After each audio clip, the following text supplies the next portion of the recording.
Over to Paul. Thank you.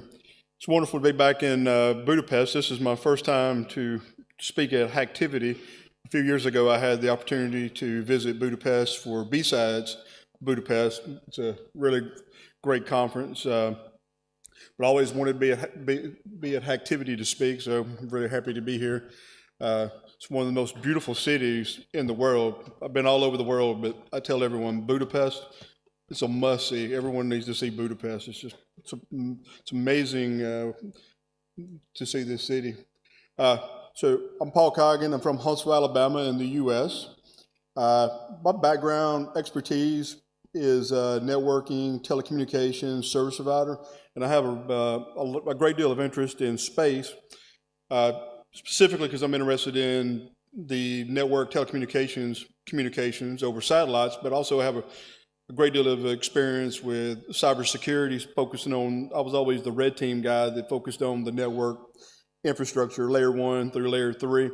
So that led me into being interested in satellite communications, and from that, I started wanting to figure out, what is going on with satellite and space communication. So this presentation, we're not going to focus so much on the ground systems, which there's been a lot in the news here lately with the Viasat hack, and just this week I was reading that apparently the Russian commercial satellite system has possibly been hacked. So, but we're going to focus with this talk more on the spacecraft itself. Some things that I discovered doing research, trying to get a baseline understanding of where we stand with satellite communications. So we start looking at space systems. Similar, if you come from an enterprise telco service provider environment, you're used to having a security operations center. If you're a router person like me, I'm an old school router guy, a network operations center with your HP OpenView, Cisco Works, et cetera, monitoring health and status and monitoring of your network. Well, in the spacecraft world, they call the SOC, the NOC, they call it a ground system. And that's where they have the antennas and networks so that they can make sure that they have access to the spacecraft as it orbits around the world, around the Earth. So that no matter what's happening with the orbit, they have visibility and they can control the spacecraft itself, fly the spacecraft, and pull the data from the payload that's on that spacecraft. Now, when we talk about satellites, they have a few different orbits that everyone's reading about. Starlink, the SpaceX Starlink, that's in LEO. The medium Earth orbit, the MEO, that orbit is a little bit higher up. That's where your PNT, your navigation, timing, positioning satellites are, like GNSS here in Europe, GPS in the US, Beidou in China. The PNT satellites typically are in the MEO orbit. And then GEO, think about GEO. Those are the satellites that revolve around the Earth. As the Earth orbits, it keeps a fixed location and is pointing at a specific geographic area. And as the Earth orbits, as satellite orbits with it, and always keeps visibility on the same spot. Think like cable TV type of satellites they're always watching the same spot at GEO. They're a lot higher up. And so from a ground station, these NOC SOCs, what I found fascinating as I started doing research for this presentation is, everybody's moving their enterprise operations to the cloud. Same thing's happening with space. I just read this morning that SES is talking to Microsoft Azure. They're going to team together and move ground station services to the Microsoft Azure Orbit Cloud. There's a company out of Leaf Space that's going to offer space ground station services called Leaf Space. They're out of Italy.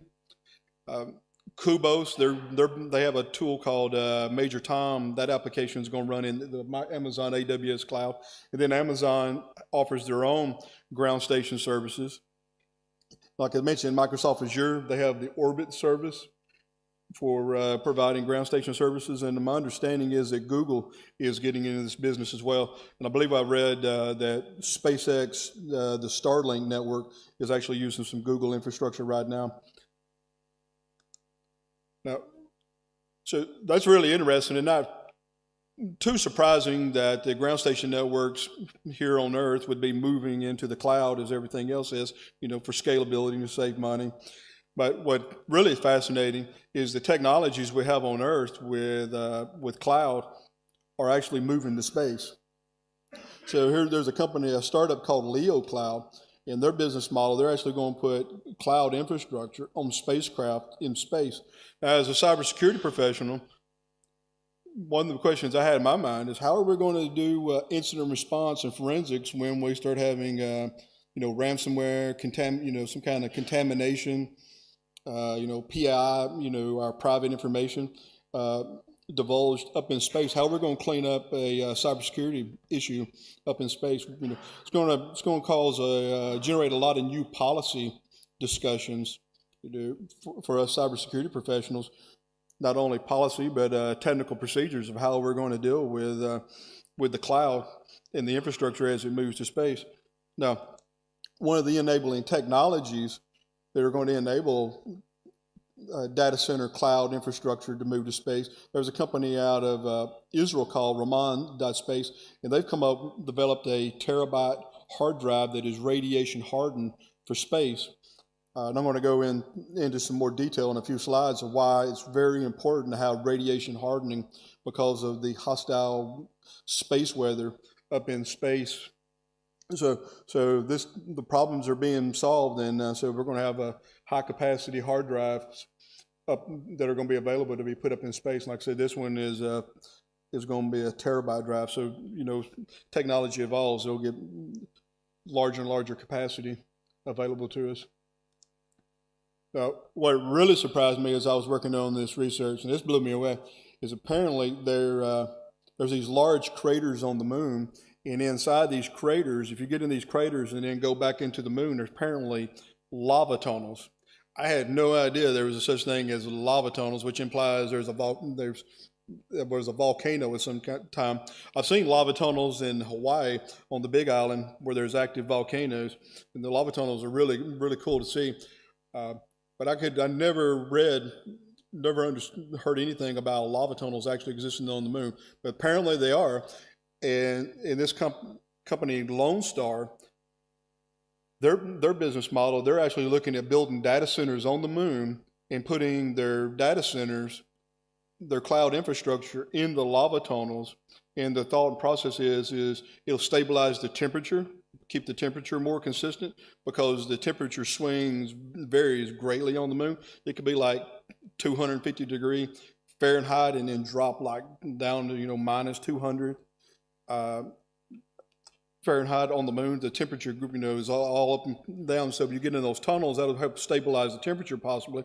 And also, the tunnels will shield the infrastructure from the radiation. It's being the solar flares, the ions and protons and things, the cosmic rays that are shooting through space that we're going to go into detail on.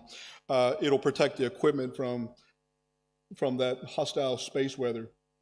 So I found this very interesting. So,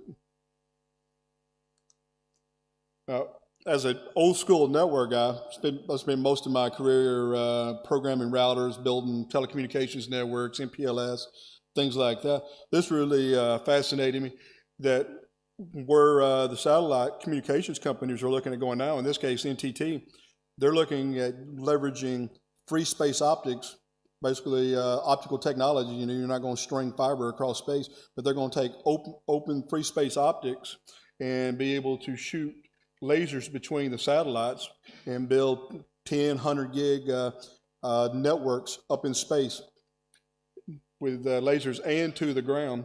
And so that's going to enable a whole new architecture of network telecommunications up in space that we're used to down on the ground. So this is going to be really, really interesting to see where things are going. But again, we put all this up in space, the bad guys are going to figure out how to hack it.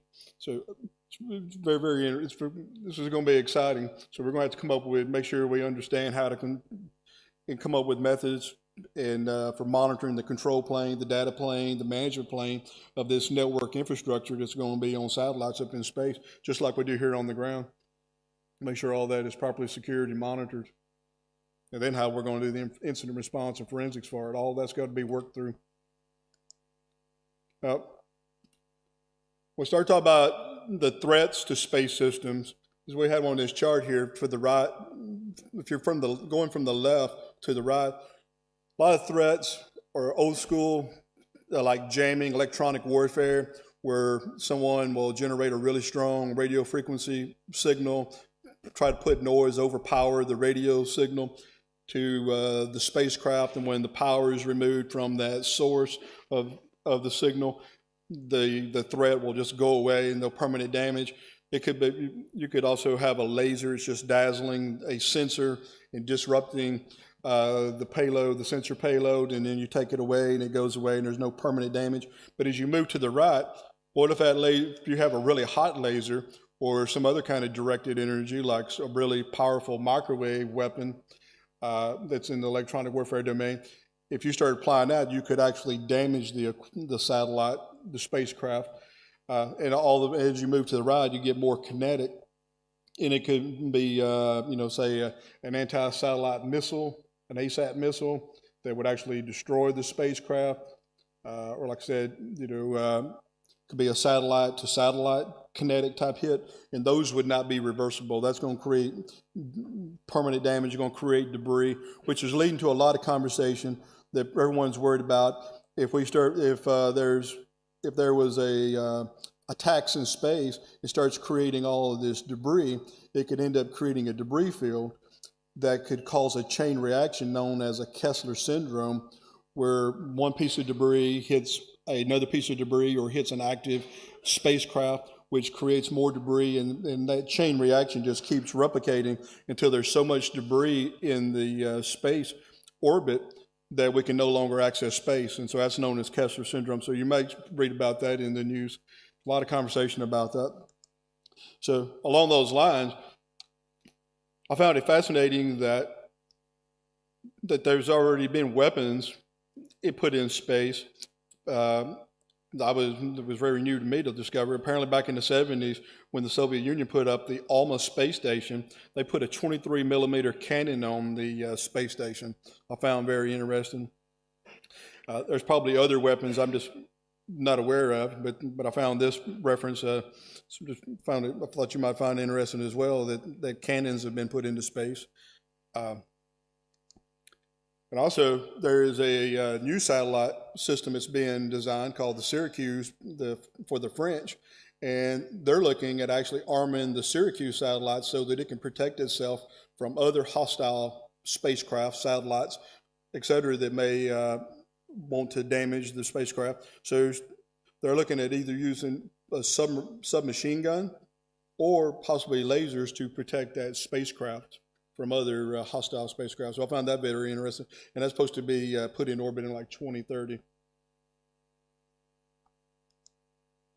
Now, we'll get back focused on cybersecurity type threats. The world, it used to be electronic warfare was in one separate domain and cyber was in another domain, but they're very quickly converging. The whole radio RF domain is converged with cybersecurity. So you could have jamming. Jamming is a real threat. We're going to go into a few examples of malware that is infections that happen in space, spoofing. There's a lot of spoofing of GPS and GNS signals happening across Europe and around the world that's affecting shipping, affecting planes, et cetera. There's been a lot in the news for years about that. Targeting the control payload, the control of the spacecraft, possibly that's something to target. And because of a lack of encryption, communications might be replayed, you could hijack it, you could eavesdrop it, and we're going to go into some detail. Because that was one of the real things that was a real interest to me is when I was doing this research, was if satellite communications encrypted or not. And so we're going to go into some detail on that. I come up with a lot of examples and research, examples on that on the internet and open source, and some things I've learned in a grad school program. And I'm actually pursuing a fourth master's in space systems because of my interest in space. And so we'll go into some examples of why a lot of the spacecraft are not using encryption. So to jump into that, so there's a lot of sources for galactic cosmic rays out in space, but the primary source here, especially here for Earth, is our sun. And it's sending all these galactic cosmic rays with protons and ions, and specifically the ions are it's very disruptive. And even here on Earth, our atmosphere protects the Earth from most of this activity. The electromagnetic activity is happening from the sun. There's a great deal of activity on the sun right now that we're worried about. Actually, on Saturday, October the 8th, the scientists are estimating that there's some activity that's happening, an eruption on the sun, that we may see some negative effects here. But it could affect the power grid. I read where there was trains in Northern Europe where the train tracks were actually, the signals were signaling that there was trains on the track when there really wasn't a train on the track as a result of these cosmic rays making it through Earth's atmosphere and affecting electronics. And my understanding is also our power grid. It's going to take some major upgrades to our power grid to totally protect this from major cosmic solar wind storms. Now, what does that have to do with spacecraft? Well, just like I said, our solar system, our atmosphere here on Earth is protected from most of this activity, but up in space, the atmosphere, the further you get out into space, you have less atmosphere to protect the equipment, and so the satellites, the spacecraft, the space station, et cetera, are out there closer to these sources, have less atmosphere to protect them, especially the higher they go up into orbit. Those solar flares, those ions that are, when they hit those spacecraft, it causes an event called a single event upset. And what happens is it can flip bits on the electronics. It can degrade the equipment on the spacecraft over time. But electronically, think if you were trying to do encryption, if you're trying to have encrypted communications, you're trying to exchange keys, and you start getting these single event upsets and bits start getting flipped, what is it going to happen? It's going to kill the encryption. You're going to lose your connection. You're going to have to do the key exchange all over again to get your connection reestablished. That's bad news if you're trying to fly a spacecraft or trying to manage your payload on the spacecraft. And that's why we have to use radiation hardening to protect this equipment so that all this solar flare activity and these sources of cosmic rays don't affect the equipment. But when we start adding this radiation hardening, it can, obviously, it adds cost. It makes things more complex, makes things more difficult, and increases the overall budget requirements for the project. And so you have to do this risk analysis and weigh out, the benefits. But if it's some sensitive communications or sensitive activities on those payloads, then you're going to want to go and add the radiation hardening so that you can protect your electronics and protect the encryption of your network connections. But a lot of the satellite communications that are out there, they're not encrypted, and so we're going to go into some examples of that. And because it's not encrypted, it's been published at Black Hat, DEF CON quite a bit since back 2009, I believe. It's from 2010, some of the first papers I've seen published, where some researchers went into pretty good detail of how you can go and passively monitor satellite communications. You get a specialized card, your dish, and basically you can end up being able to pull network traffic right out of the air and read it with your Wireshark, your packet analyzer, which opens up some interesting ideas about being able to do threat hunting and identify threats that are out there in space because of the traffic that is unencrypted. Here's a real-world example of unencrypted communications. There was a Navy satellite, a U.S. Navy satellite that used the UHF band, and apparently it was unencrypted. In this satellite, in this case, some radio enthusiasts, they discovered that they could use the satellite for their radio communications, specifically CB radio communications, and it was illegal, of course, and by the time they got busted, 39 people were arrested across 9 different states in Brazil. And according to what the open source information that's out there, by the time they went and arrested all these 39 people that they identified using the satellite illegally for the communications, more people were on the network using it. I mean, as soon as they got those arrested, there were more people that had discovered and were using it. So that's an example of unencrypted communications on the satellites. This is a pretty famous one. It also helps prove the point that there's a lot of open, unencrypted communications out there. And if you're using satellite communications at home, like I lived in a rural part of the U.S. for many, many years, and my internet connectivity was satellite. That's the only thing I could get. I finally, after 10 years, I finally have fiber. But for many, many years, I was having to use satellite, and it was all open.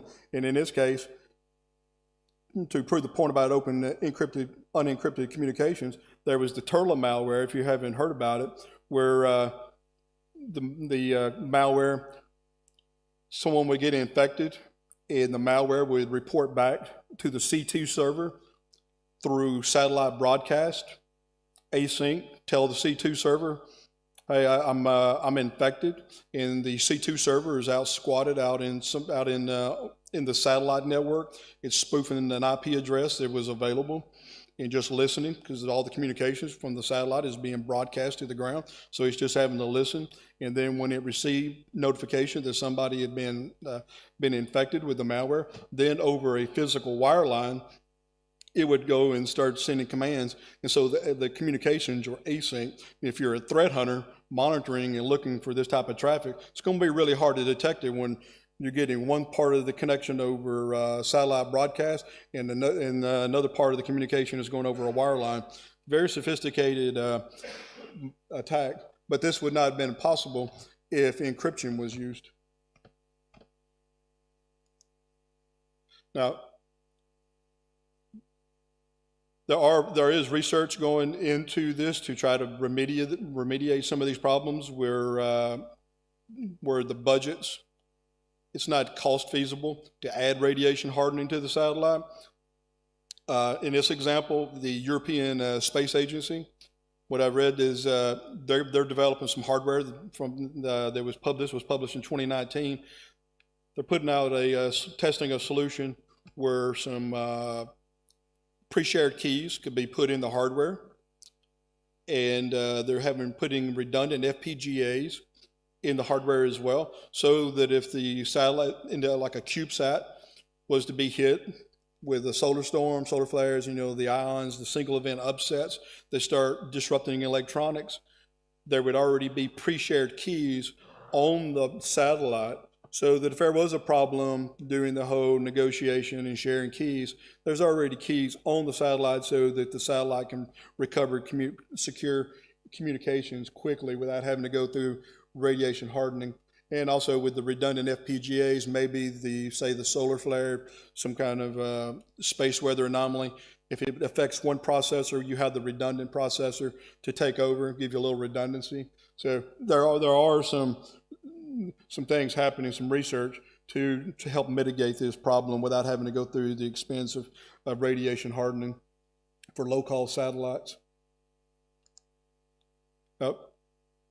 One example was published, I believe it was briefed at Black Hat or DEF CON, where malware was used, had an effect in space. It's speculated that the Stuxnet malware somehow found its way into an Indian cable TV satellite company.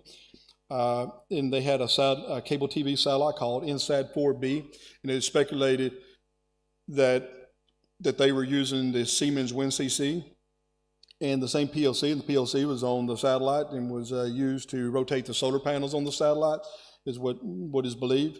And so the Stuxnet malware found its way into the ground station, and through the ground station was able to get on the satellite and disable the INSAT-4B satellite. There's a lot of arguing back and forth what happened there, but I found it very interesting that scenario might have played out where Stuxnet actually disabled a satellite possibly.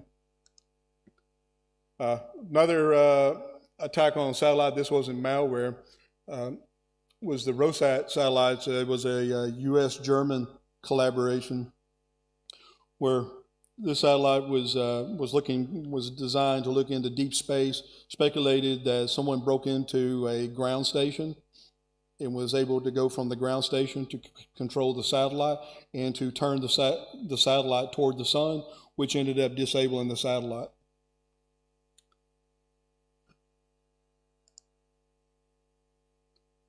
Another satellite hack that happened was Landsat 7.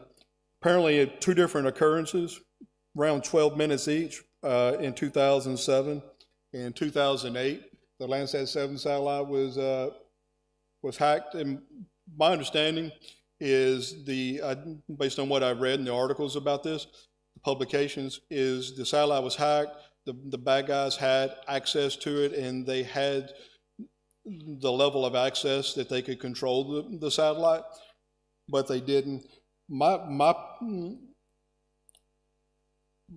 I'm speculating is that the satellite has what they call, a lot of these satellites have what they call a watchdog, where after there's a period of time, if certain activity is not happening, that it will revert back to a known good state.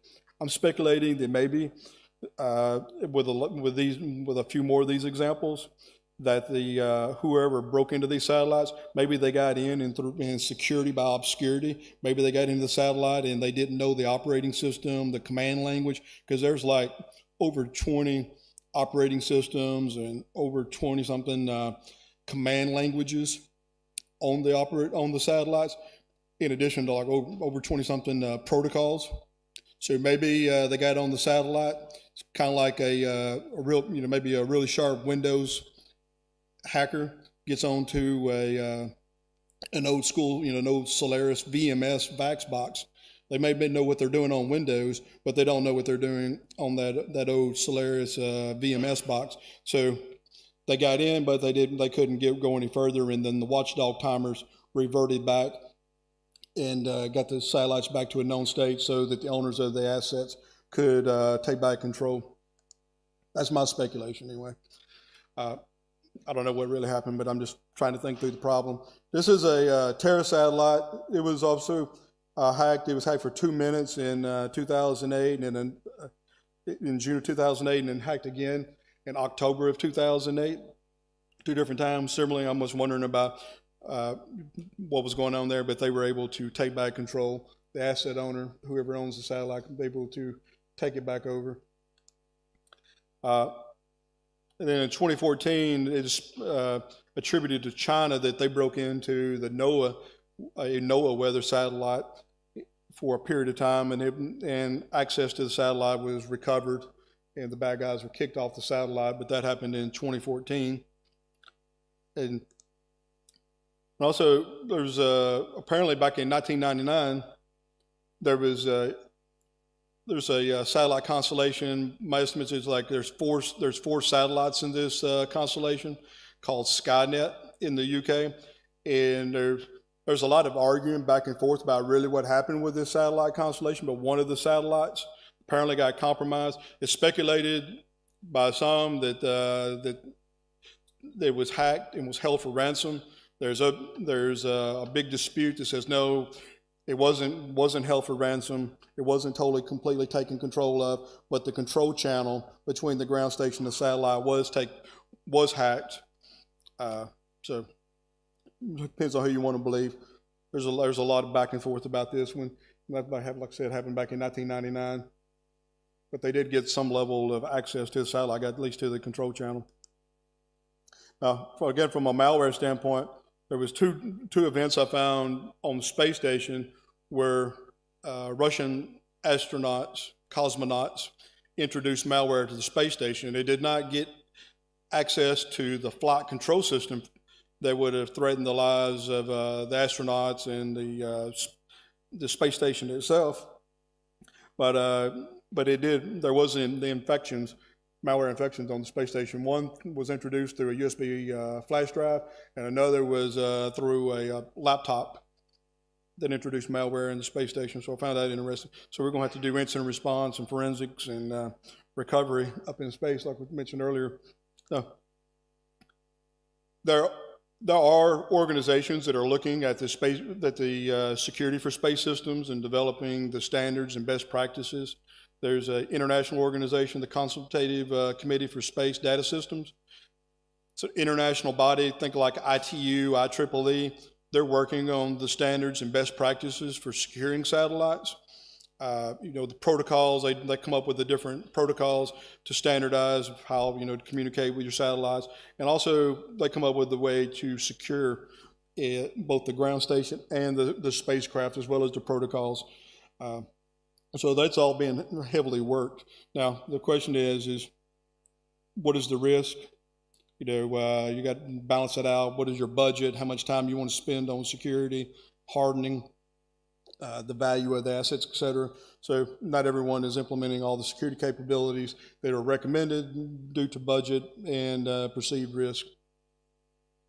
And now, as the risk has evolved and capabilities have gotten sophisticated, when these spacecraft get launched up in space, however long they're up there, that doesn't stop us on Earth from doing research and discovering vulnerabilities. Now that the spacecraft is up in orbit.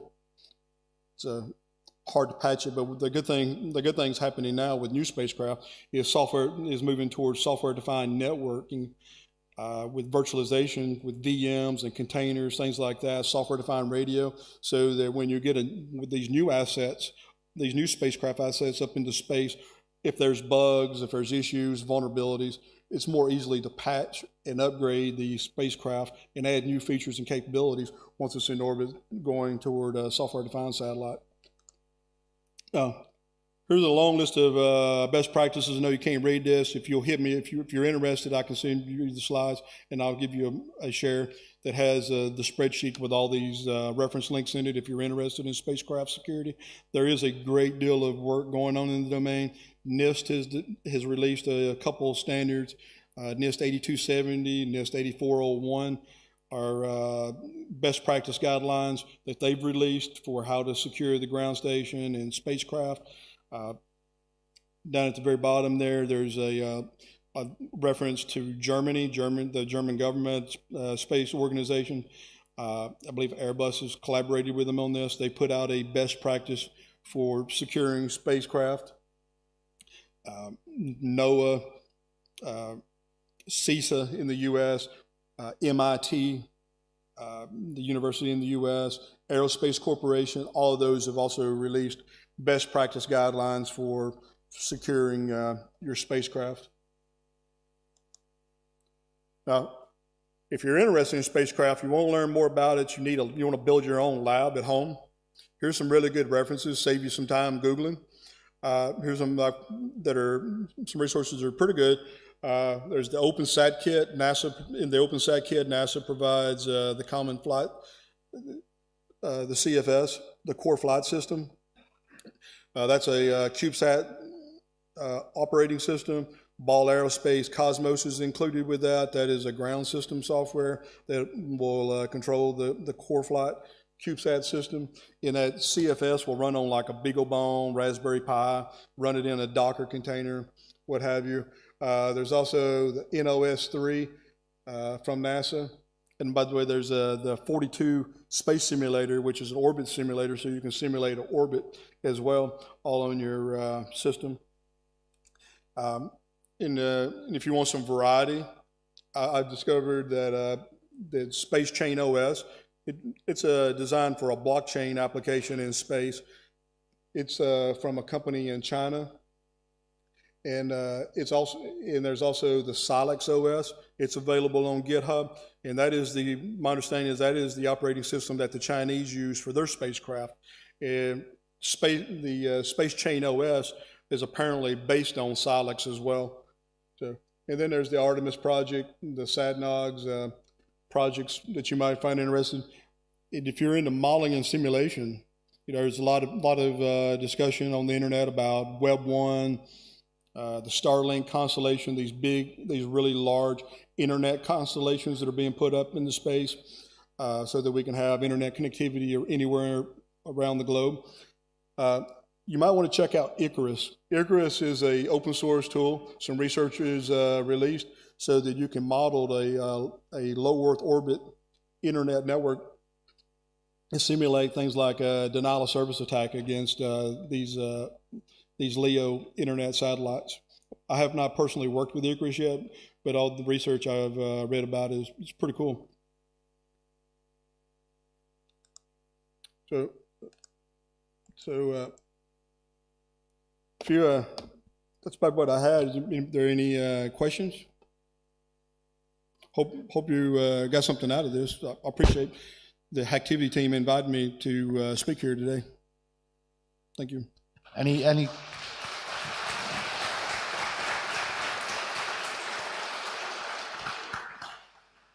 If you don't have any question now, you can always approach Paul. The information's available.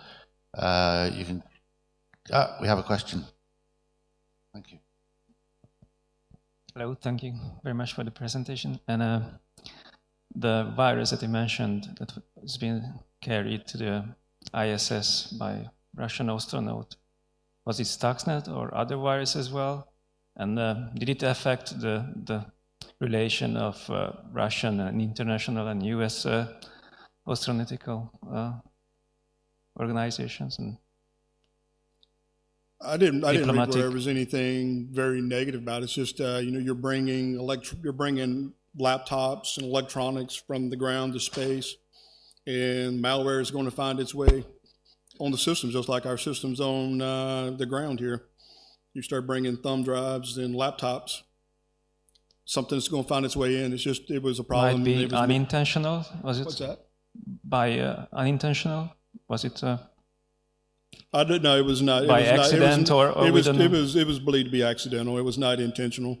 It's just, you know, things are going to happen. It's like someone that works on our team could unintentionally bring malware into our networks.